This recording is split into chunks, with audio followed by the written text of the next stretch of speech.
Very recently, I fell in love with this amazing woman. And let me tell you how amazing she is.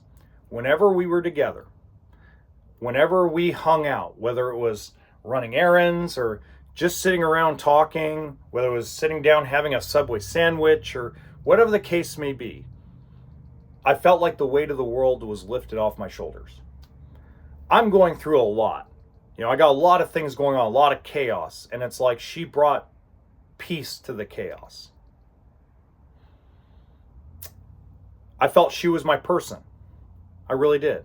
And if I get a little emotional during this video, please forgive me, okay? And this video might get a little bit boring as we go along, but there's a reason why I'm doing it. I got my heart broken and shattered in this experience. But instead of telling you how sad I am and how crappy I feel or anything of that nature, what I'm going to talk about is the lessons that I learned, because I believe these lessons are not taught to men anymore, because society changed so much that men, instead of learning lessons from these situations, we go into isolation. We start listening to what people say on the internet. I'll give you an example. There are 20 gurus that I have watched over the last 10 days that all pretty much say the same thing in a different way. Ignore her. She'll come back if you do no contact. Do these top 10 things and she'll come back. Do these top 5 things and she'll come back. Go post yourself on the internet. Go out there to the gym and pump iron and video it and post it all over the internet, because she's going to stalk you on your social media. These are all type of things that they are telling men to do to get an X back. But yet if you go look, they're trying to sell you a book. They're trying to sell you a course. They're trying to sell you a one-on-one. They're basically trying to sell you something. Like, men are now one of the biggest targets of advertising when it comes to self-improvement and self-help. Now, there's nothing wrong with that. Okay, I want to start with that. There's nothing wrong with it. But no one is talking about the core things that we need to discuss in order to understand. We need to understand what the core lessons are when it comes to heartbreak. And the first thing that I've learned through this entire experience, whether it's my divorce from my ex-wife, whether it's the heartbreak I felt with this recent situation, is they're not coming back. You could go from dad bod to Ryan Reynolds bod to Chris Hemsworth body, go make $10 million in a day, and they're not coming back. Because it's not about necessarily your body or your money. It's not necessarily about your mindset. It's that whatever you have personality-wise is not compatible with what they want at that time. It's something nobody wants to talk about on the internet. But this woman love-bombed me for several days. Called me, she reciprocated or initiated intimate conversations. And I'm not talking about sex. I'm talking about, like, you're my whole world. You're my peace. You're literally my everything. She initiated this stuff. And then 3 days after that, went cold. Cold turkey. Went from speaking every day to speaking every 3 to 4 days. Saying things like, you're my everything, you're my peace, to, hey, thanks for doing that, that got you brownie points.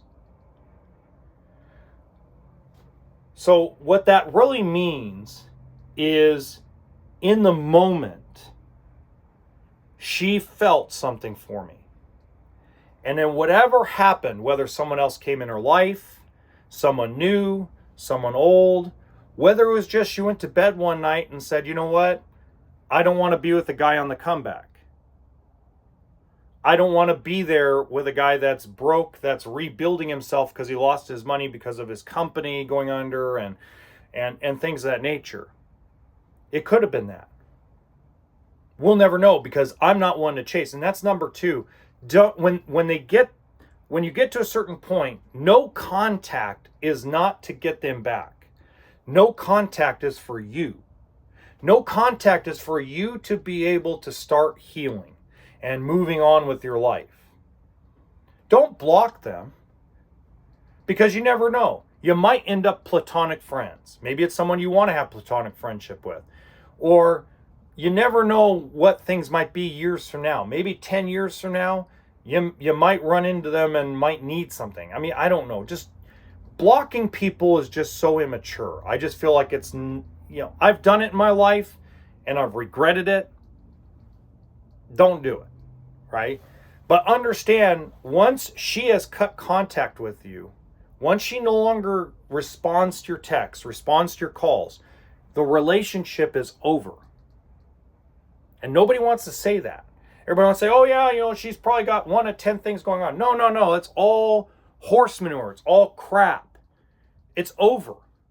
The minute she doesn't want to reach out anymore, it's over. You're no longer a priority. You're no longer what she's looking for. She's moved on. So how do we move on? The same way. No blowing up their phone. No causing chaos. Yes, would it be nice if someone was polite and reached out to us and said, hey, by the way, I've decided not to date you anymore because of A, B, and C? Yes, that would be great, but we're not going to get that. Hell, when I was growing up in the 80s and 90s, we never hardly got that. I mean, it's only gotten worse because, you can ignore people now on your phone, right? You have caller ID now. We didn't have caller ID back in the day, Caller ID was for rich people back in the day. The third thing is yes, the gym and self-improvement are important, but they're missing a key ingredient in there. And the key ingredient is you got to feel the feelings in silence. Okay? Don't go out telling your buddies you're heartbroken. Don't go out telling your friends you feel like crap. Don't call people. Don't go online crybabying about it. Take care of yourself internally. Meaning you have to, if you're going to cry in silence. Sit down, let it all out. Don't hold it in. Let it out. If you're going to call anybody, call your mom. Because moms will understand. I know it probably sounds sarcastic, but I'm not being sarcastic. Call your mother. Call your closest relative that raised you. If it was your grandma, your grandpa, call them if you're going to call anybody. Because they're not going to judge you. They're going to support you. They're going to try to let you express your emotions and get them out of you. You can't hold them in. You can't go to work and have that iron BS freaking crappy feeling in your stomach. I still have that. But it's getting better and better every day because I've already kind of figured out she don't want to be with me. And that brings me to the last point I'm going to make. The one thing they all get right, every guru gets right, is if a woman wants to be in your life, if she wants to be there with you, if she wants to be there for you, if she wants a relationship with you, if she could see a future with you, she would never go 3, 4, 5 days without contacting you. It's a fact. We as men need to learn to move on faster. I know it's hard to do because when we love as men, we love so deeply and unconditionally that once we're broken, it's very hard for us to move on. But we have to learn to.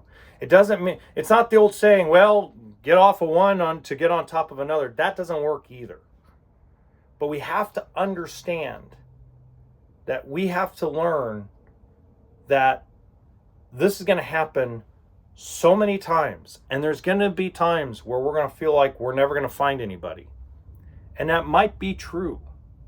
It may be true. It may be true to me that I will never find my person, that I will never be married again, that I will probably live alone the rest of my life. That is a possibility. And as long as we're okay with that possibility, that's the difference. The difference is accepting it may be a possibility and working to make that life the best it can be for us. Because once we've accepted that, then if something comes along, we're a little bit better prepared for it. Hopefully this was helpful.